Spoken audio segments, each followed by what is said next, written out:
Jel jsem takhle jednou na kole. Bylo už večer.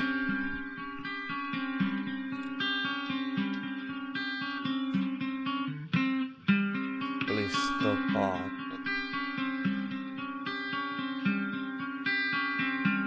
A ulice byly takový studený. Jel jsem dolů z kopce. Přejížděl jsem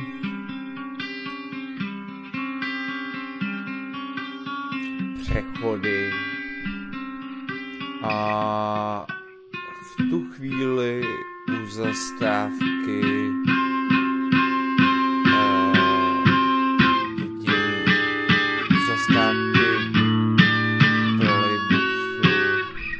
trolejbusu, autobus to byl. Vidím, jak tam leží chlápek na zemi. Má na sobě kožený sako, je nakrátko ostříhanej, no a leží. Tak si říkám, ten by se asi rád zvednul, že jo, když je takový 10 stupňů a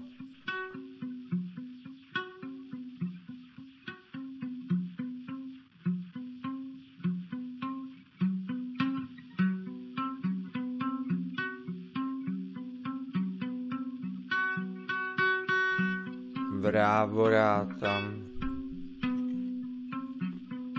Tak jdu k němu, co mu je, a ona mě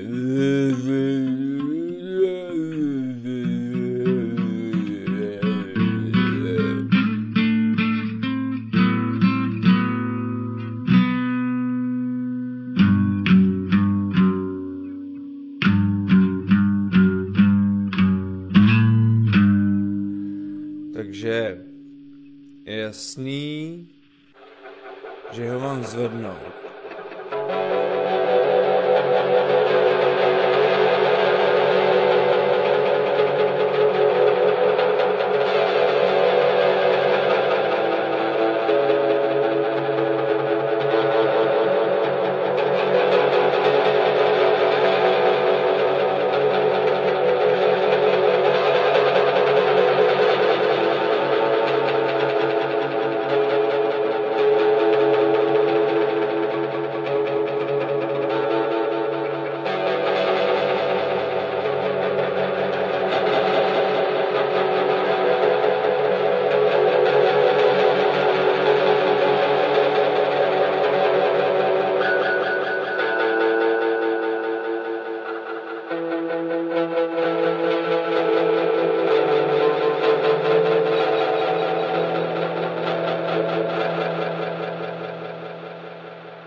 Tam přijede někdo, nějaký chlápek autem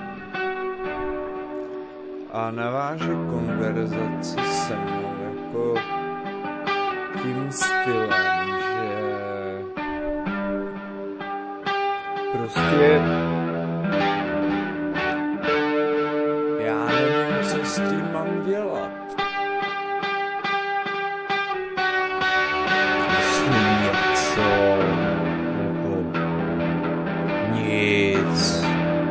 Nebo vůbec jsem tady prostě přijel nějakým svým černým, asi černý auto, už si nepamatuju tu barvu, autem do protisměru na to místo, kde parkuje ten autobus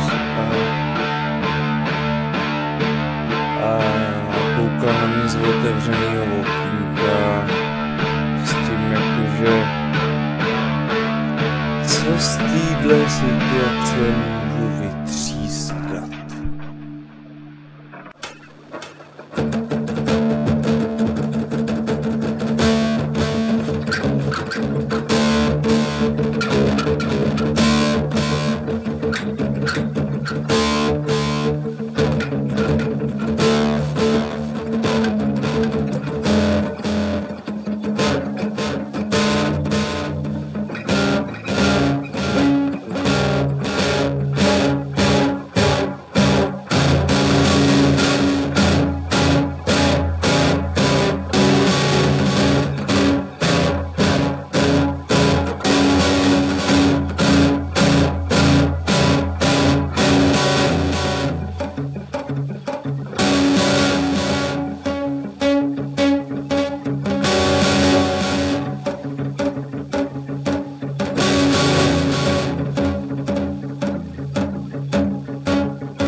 ten chlápek sice asi ožralej, ale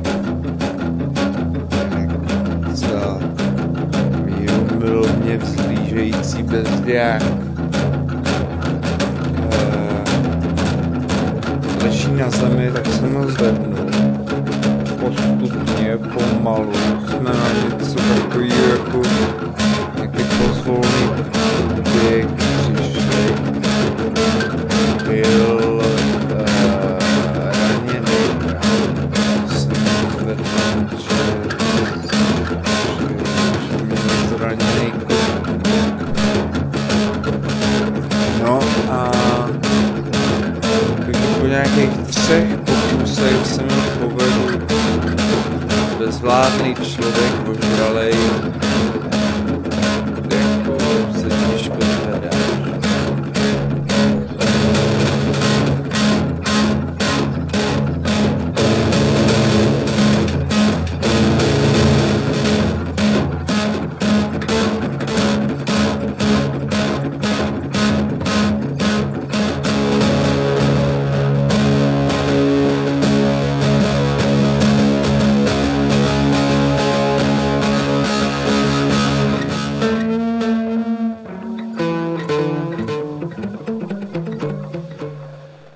No a tak jsem ho zvednul a v momentě, kdy ho vláčím ještě dost neumně, protože jsme si zvykali na sebe, že jo, jako na kontakt, který jsem asi já neměl nějaký 3 týdny, tyjo, možná s nikým. On taky možná nevím. Spíš z jeho strany to mohla být nedůvěra. Tak si na sebe zvykáme, ale postupně se blížíme, že si sedneme na tu lavičku, na té zastávce. Že to bude lepší, než se rozhodneme cokoliv dělat.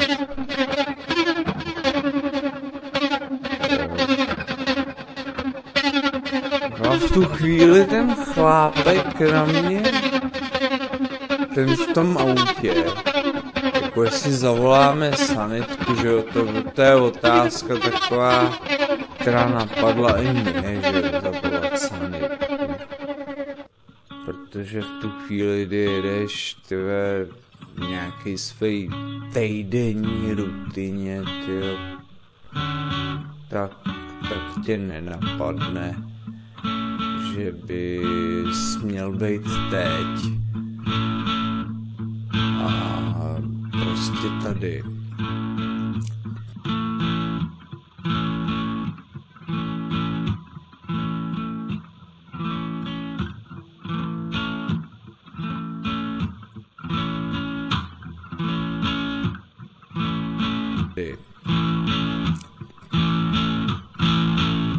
No, takže jsem hodil za hlavu nějaký čas, nějaký směry, tyjo, nějaký návyky. A byl to osvěžující zážitek, teda, to si musím říct, že jsem to dělal rád, ten moment toho vzrušení z toho, že jsem konfrontovaný neznámou situací, je v podstatě životadárnou silou pro nějaký pokračování. A teď se konečně dostávám a očišťuju tak svůj vztek z té situace, který ve mně přetrvával do této chvíle, že ten chlap na mě jakoby začal v tom autě říkat mi jako: a vy jste se srazili na tom kole? Jako, jak srazili? Byl jsi tady první, ne? byl tam první. Samozřejmě tomu neřeknu, protože mi tohle řekl v tu chvíli, kdy se žívám s tou situací, že vláčím, že jo, bezdomovce s rukou okolo mýho ramena, že se dotýkáme, jsme na sebe nalepený, abych ho dopravil na tu lavičku a on v ten moment tuhle otázku vznese, že jo. Prostě chtěl na mě přenést zodpovědnost za to, že ho viděl jako první a že nevěděl, co má dělat, nebo nechtěl si komplikovat, nechtěl se s tím zabývat. Nebyl rád, že někoho takovýho viděl. No to já jsem docela rád byl. A tak jsem ho tam posadil a naklápil jsem ho jako co? Se to trošku zabrzdilo, ale nepřestával v tom psychickém nátlaku. To nepřestával. Pořád tlačil. V podstatě mě vyštěně vinil z toho, že mu pomáhal.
Chvíli odjel, když slyš, že to nemá smysl, tak jsme se zakecali s chlápkem a co s tím budeme dělat? Na kotník nemůže stoupnout, sedí na lavičce, zima úplná není, ale i tak bych venku.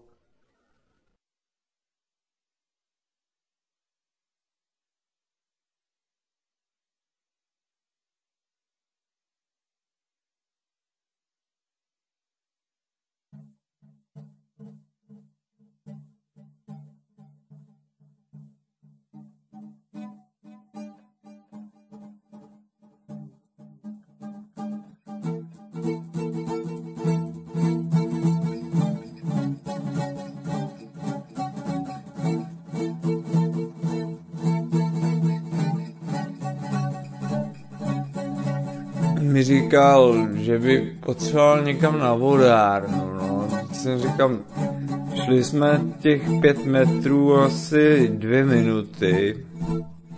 Tak si říkám, ty vole, mám tady kolo, nemám zámek na něm, takže ho nikdy nemůžu nechat. Vemu ho na záda, nebo jako prostě mi připadalo úplně nemožný se dostat na ten kopec, který tam v tom prostoru byl. No, vyrazili jsme, ještě jsem mu zavřel tašku, ve které měl preclíky, který by se mu vysypaly, aby měl co jíst na noc. No.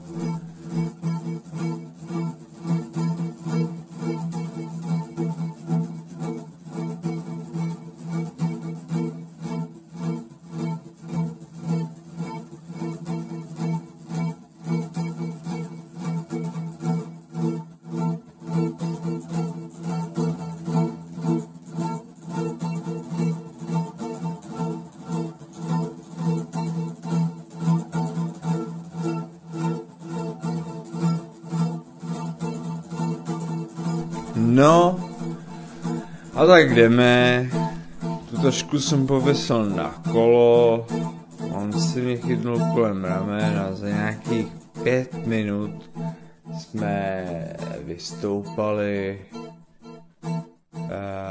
na vrcholek, kde už viděl to místo, kde by se rád vyspal, jo. A v tom momentě, kdy jsme přišli k tomu místu, nejdřív jsem mu tam odnes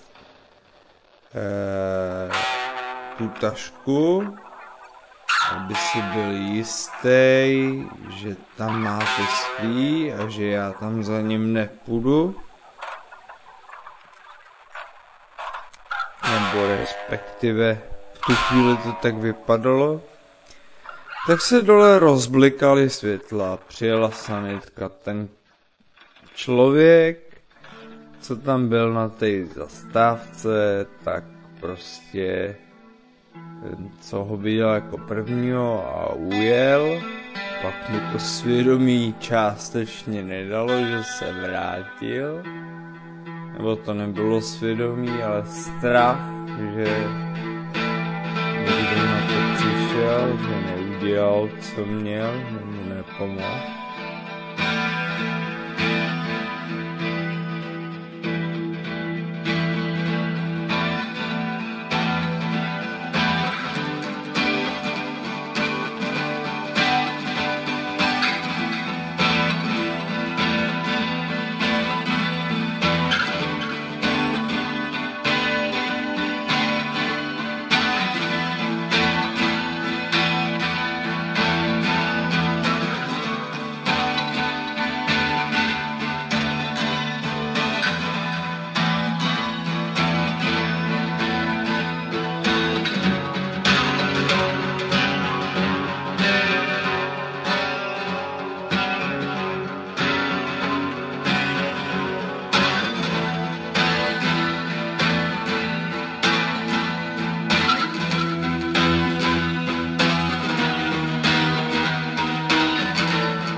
Tak asi zavolal tu sanitku, která tam stála.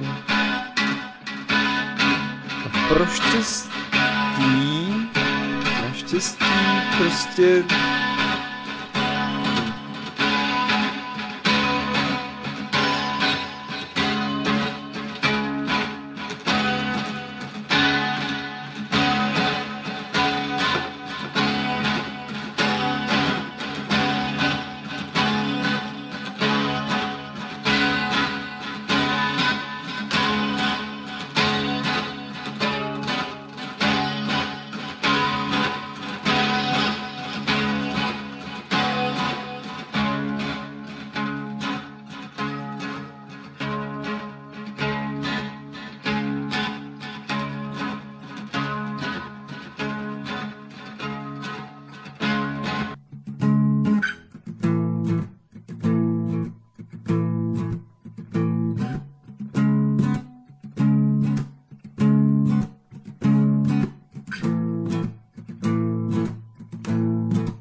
ty v té sanice nebyly nějak aktivní. protože ten člověk říkal, že jako do nemocnice nechce, že to je kotník, jo. Ještě jsme se bavili o nějaké ubytovně, na kterou měl peníze, ale mě napadlo, že bych zavolal známýmu, který třeba dělá ve Food Not Bombs, že by pro něj přijel a odvezl na tu ubytovnu, když je zraněný, třeba má zlomený kotník nebo něco takového. Nebo jenom vymknutý, ale prostě, že nemůže došlápnout na nohu.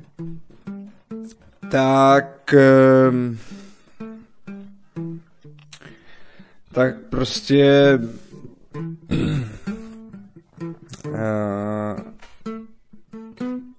jsem mu nezavolal. No a ta sanitka tam blikala, naštěstí nebyly aktivní, takže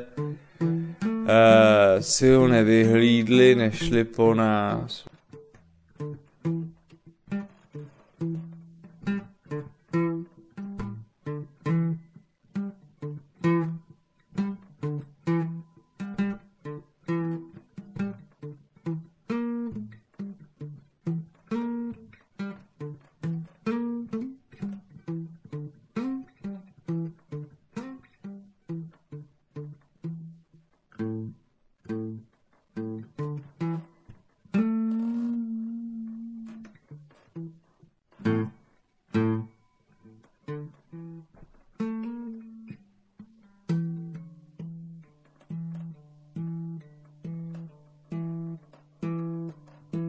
Přičemž jsem sám ty standardní postupy jako prvotní impuls mě napadl, že mu zavolám sanitku, že jo, dole, ale neudělal jsem to, protože jsem věděl, že prostě na bezdomovce se oni vyserou, že jo.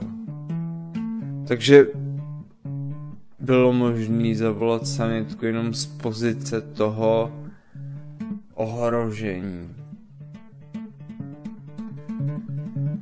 Ne z pozice pohody, jakoby pohoda, mám úraz, platím to, ale tak on to neplatí, že jo, takže by to pro něj bylo daleko horší.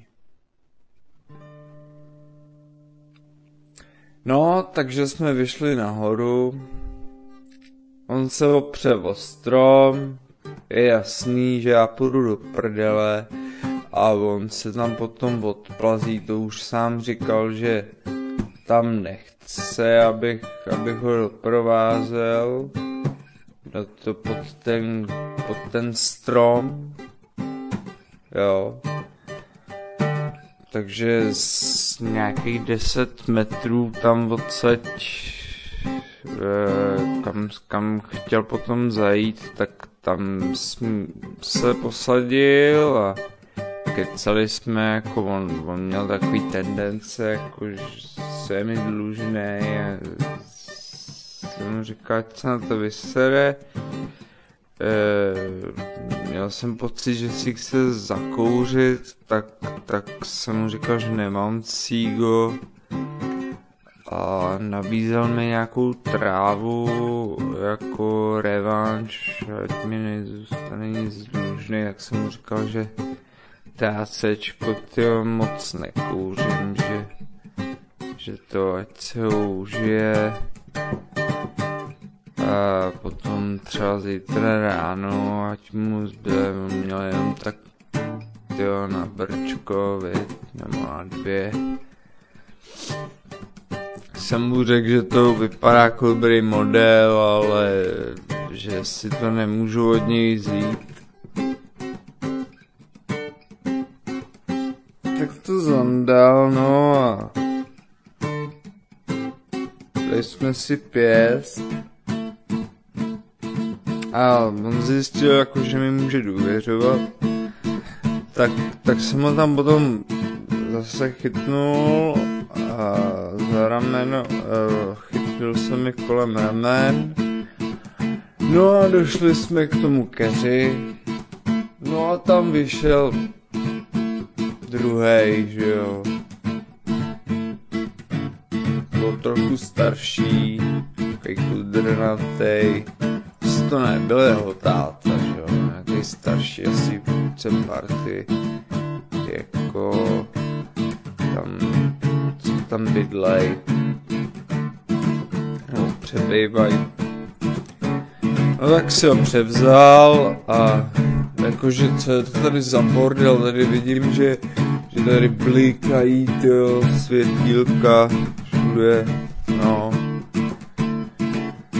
Takže nás minuly sanitky, bylo jich tam víc asi nakonec. Ten chlápek, co se nám to vystral, pomoct,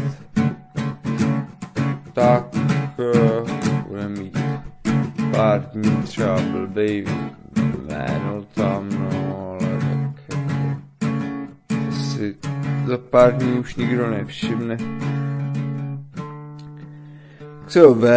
Tak si ho vzal, rozloučili jsme se, starší chlápek mi poděkoval, já jsem sednul na kolo, jel jsem dál nocí.